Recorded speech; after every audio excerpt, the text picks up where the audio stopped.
محبت کرتے ہیں اتنی آواز سے پڑھیں. پڑھیے بابا سے پڑھیں اللہم صلی علی محمد طب القلوب و دوائها وعافیت الابداء و شفائها و نور الابصار و ضیائها وعلی آلہ و اصحابہ و اولاده و ازواجہ اہل بیتہ اجمعین. حضرات اب آئیے موضوع کی طرف. میں نے ایک بہت ہی عظیم الشان آیت کریمہ تلاوت کی ہے. اللہ رب العزت فرماتا ہے قل بفضل اللہ وبرحمتہ فبذلک فلیفرحوا، جس کا آسان سا ترجمہ یہ ہے اللہ رب العزت اپنے محبوب سے فرما رہا ہے، جس محبوب کی ہم یہاں خوشیاں منانے بیٹھے ہیں، جن کی آمد کی ہم تذکرے کرنے کے لیے بیٹھے ہیں، اسی محبوب سے رب فرماتا ہے اے محبوب آپ فرما دیجئے کہ اللہ کی فضل اور رحمت کے ساتھ انہیں چاہیے کہ وہ خوشیاں منائیں. آیت کا مفہوم کیا ہے؟ رب فرما رہا ہے اے میرے بندو اگر میری طرف سے تمہارے پاس کوئی رحمت پہنچے، کوئی نعمت پہنچے تو تم اسے اپنے دامن میں سمیٹ لو اور اس نعمت کے بدلے میں تم خوشیاں مناؤ، اس نعمت کے ملنے کے بدولت تم خوشیاں مناؤ. ایک مثال دے رہا ہوں آپ لوگوں کو. رمضان کا مہینہ گزر گیا، انشاءاللہ پھر آنے والا ہے. رمضان ہمارے لیے ایک نعمت ہے.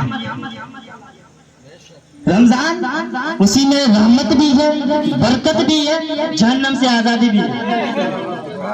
رمضان ہمارے لیے رحمت، رب کی نعمت ہے. رمضان جب ہم نے پورے رمضان کا روزہ رکھا، روزہ رکھنے کے بعد ہم نے جو خدا نے ہمیں نعمتیں دی تھی ہم نے اس کو اپنے دامن میں سمیٹا، ہم نے اس کو اپنے دامن میں لے لیا. جب رمضان کا مہینہ گزر گیا تب رب کہہ رہا ہے جب تم نے میری نعمتوں کو لے لیا تو اب خوشی مناؤ. تو خوشی منانے کے لیے رب نے عید کا دن، ایک شوال کا دن مقرر فرما دیا اور فرما دیا کہ تم نے پورے رمضان میں روزے رکھے. جب میں نے تجھے کہا کہ کھا لے تب تو نے کھا لیا، جب میں نے کہا کہ رک جا تب تو نے نہیں کھایا. اے میرے بندے تم نے میری نعمتوں کو اپنے دامن میں سمیٹ لیا تو اس عید کے دن پہ تو روزہ نہ رکھنا. اس لیے اللہ تبارک و تعالیٰ نے عید کے دن میں روزہ رکھنے کو حرام قرار دیا تاکہ تم خوشی منا سکو. رب کی نعمت ملی نا. رمضان پورے مہینے میں روزہ رکھے، نعمتیں سمیٹ لیے، اب خوشی مناؤ. خوشی منانے کے لیے رب نے عید کا دن منتخب کر دیا اور فرما دیا اس دن میں روزہ نہ رکھنا، اس دن میں روزہ رکھنے کو حرام قرار دیا. مثال دینے کا مقصد یہ ہے حضور بھی تو ہمارے لیے رحمت بن کے آئے ہیں تاکہ سمجھ جائیں، اسی وجہ سے آگے سے کھینچ کے لایا. ہاں حضور بھی تو ہمارے لیے رحمت ہے نا. کوئی کہہ دے کہاں سے کہہ رہے اس کو پکڑ کے لے کے جانا قرآن کے پاس. قرآن کہے گا وَمَا أَرْسَلْنَاكَ إِلَّا رَحْمَةً لِلْعَالَمِينَ. رب قرآن میں فرما رہا ہے وَمَا أَرْسَلْنَاكَ إِلَّا رَحْمَةً لِلْعَالَمِينَ، اے محبوب ہم نے آپ کو سارے جہان کے لیے رحمت بنا کر کے بھیجا. تو حضور ہمارے لیے رحمت بن کے تشریف لائے اور رب نے کہہ دیا اگر میری نعمت، میری رحمت تمہارے پاس پہنچے تو ملنے کے بعد خوشی منانا. تو جس دن 12 ربیع الاول کو میرے نبی آئے اور رب میرے نبی ہمارے لیے رحمت اور رب کی نعمت بن کے آئے، تبھی تو 12 ربیع الاول کے موقع پر ہم گھر بھی سجاتے ہیں، جھنڈیاں بھی لگاتے ہیں، جشن میلاد النبی بھی مناتے ہیں. رب کے ہی کون سرکار کی آمد، سرکار کی آمد، رب نے ہی فرمایا نا کہ خوشیاں مناؤ. اب اگر کوئی لاکھوں کہے خوشیاں منانا شرک ہے، بدعت ہے، وہ کہے ہم تو منائیں گے، ہم تو منائیں گے.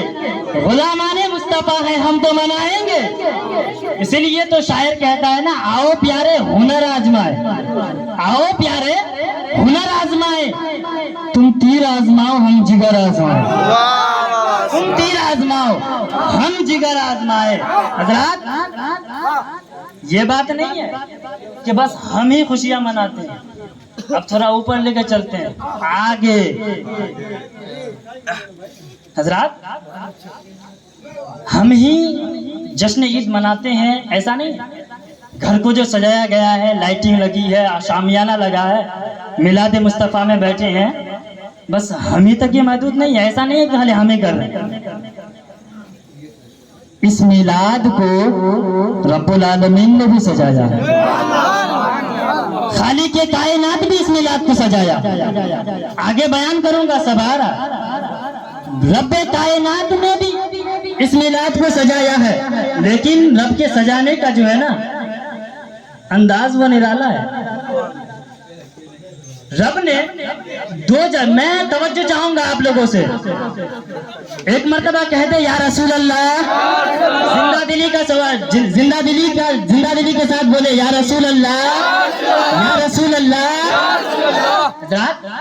رب نے 2 جلسہ منعقد کیا، ایک جلسہ توحید کا، دوسرے پہ مسکراہٹ آ جانی چاہیے، ایک جلسہ توحید کا، دوسرا میلاد شریف کا، جو ہم نے سجا رکھا ہے، یہ رب نے بھی سجایا، ایک سجایا توحید کا،